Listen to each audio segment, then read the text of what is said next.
pamamagitan ng mga tabla at pinagpatong-patong na maliliit na makinarya.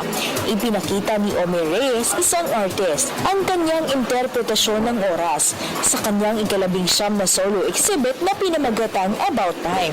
25 piraso ng mga makukulay na likhang sining ang tiyak na makapagbabago ng ating pananaw sa konsepto ng oras. Merong famous na slogan about time. Time is gold, di ba? Naniniwala ko, time is an expensive thing, no? Pero there is more important than gold, right? And that is yung respect. Time is not just about numbers. Time is not just about expensive watches and big clocks. Time is about you. Makahulugan ang lahat ng pinta ni Omi.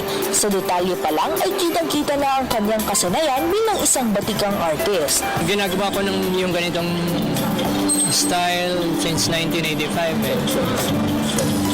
Kaya lang, alam ko nung panahon na yun, hindi naman siya ganun katanggap. So, meron akong pamilya na dapat kong buhayin. So, kailangan ko magpinta para mabuhay. So noon, sabi ko nga, nagpipinta ako para mabuhay. Pero ngayon, nabubuhay ako para mag-create. Ang kanyang dahilan para magpinta noon ang siya namang sumusuporta sa hiling niya ngayon. Bago siya gumawa, yung concept ng gagawin niya, iniisip niya muna mabuti yun eh. Minsan meron siyang oras na sa gabi, nagigising siya mga 3 or 4 in the morning. Tapos ano siya yung kinabukasan, tatanungin ko siya, sabi ko, naramdaman kita, nagising ka nung mga ganung oras. Sabi niya, kasi may mga ideas na pumapasok sa akin. So sabi niya, kailangan ko, sabi niyang tandaan, kasi baka makalimutan ko. Sabi niya dun sa gagawin ko. So ganon.